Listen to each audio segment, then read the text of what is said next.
Okay, Bali. Where are you at the game right now? What have you been doing? What are you kind of going around and exploring? What areas have So, you been to? but once you're off the Great Plateau, you're given an immediate marker to like go and visit like Kakariko, and I basically didn't do that and Ignored it, yeah. went on the round trip of the entire world. Not the entire world, most of the central world by Hyrule Castle, and then the sort of northeast region, where I found a horse. I did a couple of shrines that were way too difficult for me, but I still managed to beat. I kept getting beaten by enemies left, right, and center. Got some cool weapons as a result, like you were saying before.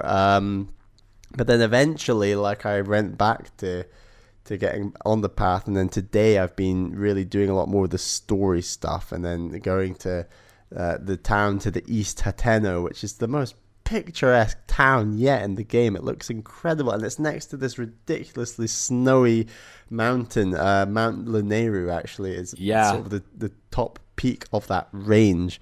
And I should get onto a story about that range. So when I got to Hateno, before I did the story interaction, I spotted this guy he's like a cabbage patch at the side. He's got like a little side quest marker above his head. So I was like, all right, I'll go speak to this guy. And he just goes, oh, have you heard about 100 years ago, the Princess Zelda? She used to go to a spring right at the top of Lanayru Mountain. It is now covered entirely in ice and is unreachable, but they say that she left a treasure there. And I was like, right, I'm doing it. I'm going. I'm scaling Mount Lanayru. I don't care if I'm early in the game. I'm going to do it. And I had just bought a lot of equipment, so I was feeling a bit cocky. I thought I've got the protection. I can do this. So I start climbing up that mountain, and it gets really blizzardy and snowy. And then you need your cold resistance. So I put on my good old cold resistance from the start of the game on the Great Plateau, and it's not good enough. You need better cold protection. It's like there's multiple layers of cold protection. So I got out a fire. I made like chili meals and things. I did all this stuff, and then I was getting completely bombarded by enemies. And I kept checking my map because I'd scaled the region enough where I'd gone up the tower, and I could see the topography of the area, like you were saying, MBZ. And I knew that this one peak in the distance was the peak of Mount Lanayru. So it was a way away because it's like there's multiple layers of mountains, as it were. So this was kind of a ridiculously big side quest I was going for. And I was just not prepared. I had so many enemies coming at me, and like mountain wolves and things, and like these ice chameleon things that were just, I think they're the Lizalfos Were of they this game. were they like camouflaging themselves in the snow?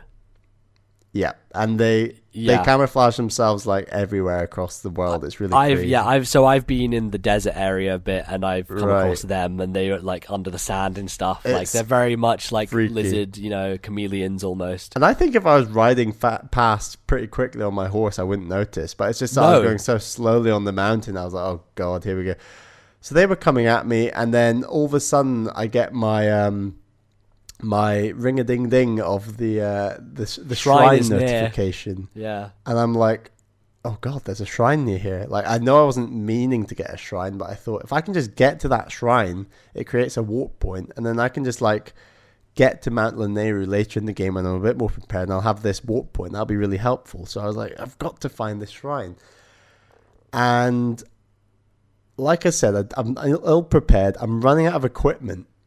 I'm constantly eating my food, just burning through my hearts, because I'd used all of my wood and my flint to create torches and things like that, and I'd already used them in like 5 camps along the way, like 5 fires that I kept going back to. And you said that you made a fire and it started sliding down the mountain as well. Yeah, I got out my wood and my flint, and I was standing on the mountain, I put it down, and it just slid off the mountain. I was like, great. I love how the physics can just fuck with you like that. Exactly. So I'm really panicking, and I'm thinking, where is this shrine? And I kept walking around in circles. I couldn't find it anywhere. So I thought, right, I've just got to do it. I've got to glide off the mountain, like turn around so I can look back at the mountain and see, like, hopefully the orange lighting of the shrine. And I couldn't see it anywhere. I was like, what is going on? So I went over the top of this sort of first group of mountains, because Mount Lineru, like I said, was actually beyond the first group.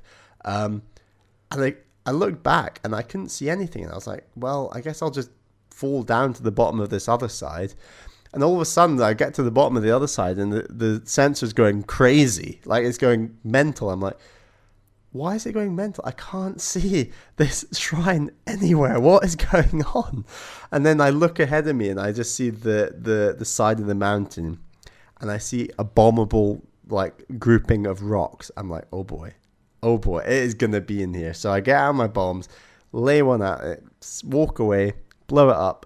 Sure enough, the shrine is inside. And like MBZ, you were texting me like, we got to get on Skype, we got to record. I was like, yeah, no, fair enough. I'll just do this shrine and then I'll come on Skype. So I go into the shrine, and then the text or the voice says like, the mission or something to get to this shrine was so difficult that there is no trial for this shrine. And I was like, thank you very much.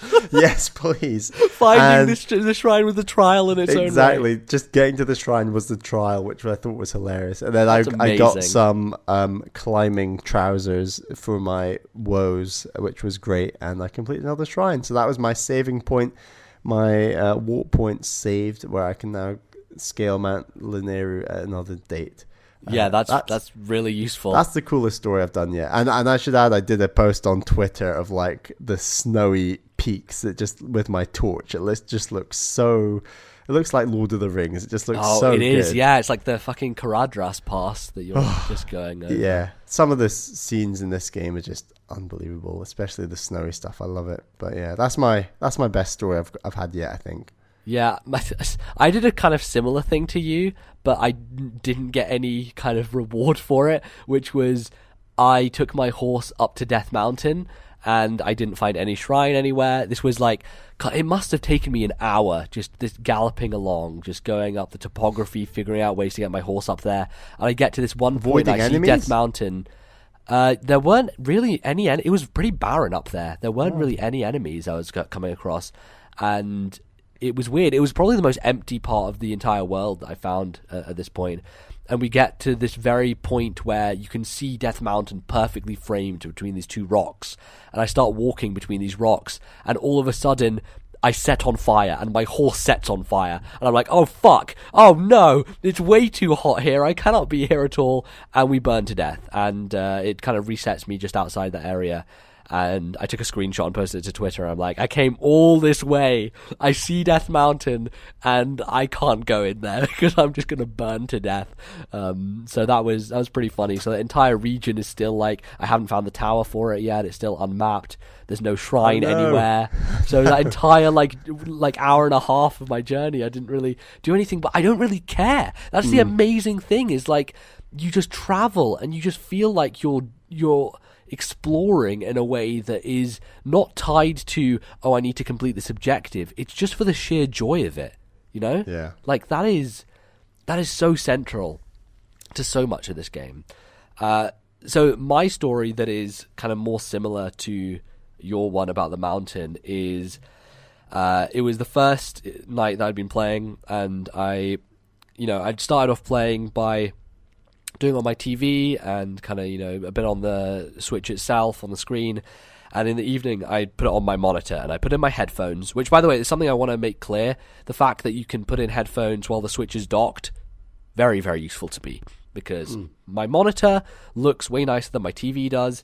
And essentially, I can, have a bigger screen and listen to the game while playing, because the monitor doesn't have any speakers, right? So I'm playing, and I think I set out from Kakariko Village, and my objective is to get to Hateno, which is the village that you are at the moment. And so I'm on my horse, I'm riding through, and I'm going through these valleys, and I'm kind of the wonderful thing about that path to Hateno is it's kind of framed by mountains, so you can never really see what's ahead of you. You're always kind of poking out from different areas and finding different landscapes. There's actually like a fork in the road. You can go 2 different ways, to my knowledge. Yeah. I mean, you get to Hateno Fort, don't you? And then you can kind of like do different places from there. But yeah, I was so you're riding through. I'm riding through the fort area, which is littered with dead guardians, like just absolutely a graveyard of them. And that's an area that the frame rate was kind of tanking, which I was a little disappointed in. But I go through there. I come across this guy in a cabin, and he tells me about this cursed statue quest. I'm like, oh, that sounds interesting. And then I go off to the left-hand side, and I find this little cave, this outcropping, and there's a Poe in there. And I'm like, oh my god, there are Poes in this game, and they have fucking fire rods and electric rods and all this shit. Well. And I fight it. It's a really tough battle, and I get his fire rod. I'm like, oh yes, have a fire rod. This is awesome. And that goes out to a dead end. So I go back onto the main road. I keep wandering down this path, and I see a traveler. I'm like, oh, I wonder what this person's doing, what they're doing. So I get off my horse. I talk to them, and they're like, huh, yeah, so I'm just going this way. Have you heard of the Yiga tribe? This tribe? And I'd been in Kakariko, and I've heard them talk about the Yiga, which are basically a tribe who had betrayed, the Sheikah, and I think they wear like the Sheikah eye upside down on their face as a sign of like resistance. Which is, in terms of world building lore, fucking cool. I really like that. Oh my god.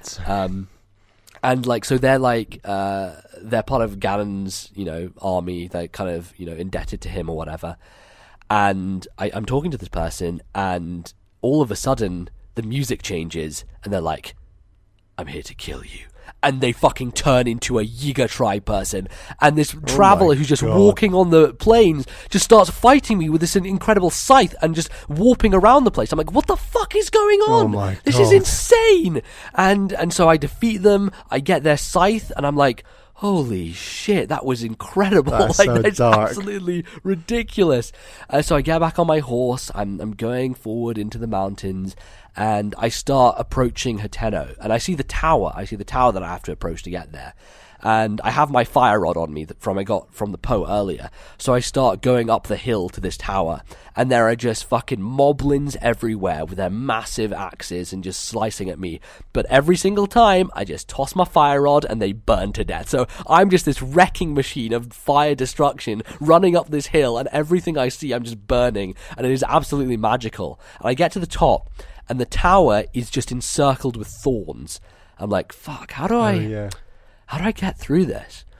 And so I decide, maybe I can burn these thorns down. So I toss my fire rod at it, and it starts setting alight, and it spreads and spreads, and suddenly the entire tower is fucking on fire as the thorns burn away. And here's the thing, Bally, with fire in this game, it creates an updraft. So I'm like, oh, I have an idea.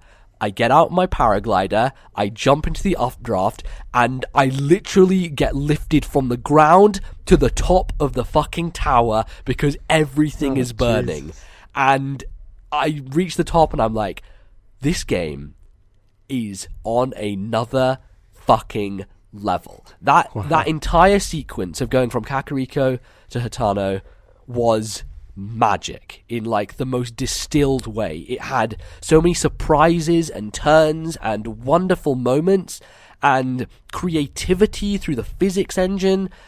I am just like, I went from this is an awesome game to I am in love with this entire thing. It is magical, and everything that everyone has been saying about it, I could not agree with more. It is just, technical issues aside and minor gripes aside, I cannot think of a game that I have been this head over heels for in a long time. It's interesting what you said about the thorns there, because I didn't clear the thorns. I just wove my way up the tower, and it used as a lot of stamina.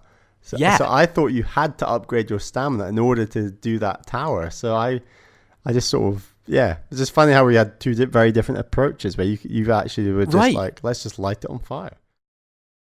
If you enjoyed this discussion and would like to hear more, consider subscribing to us on YouTube and following the podcast playlist. You can also find us on iTunes and various other places. Follow us on Twitter at TNL Podcast and email us thisnintendolife@gmail.com. Thanks for watching. We'll see you next time.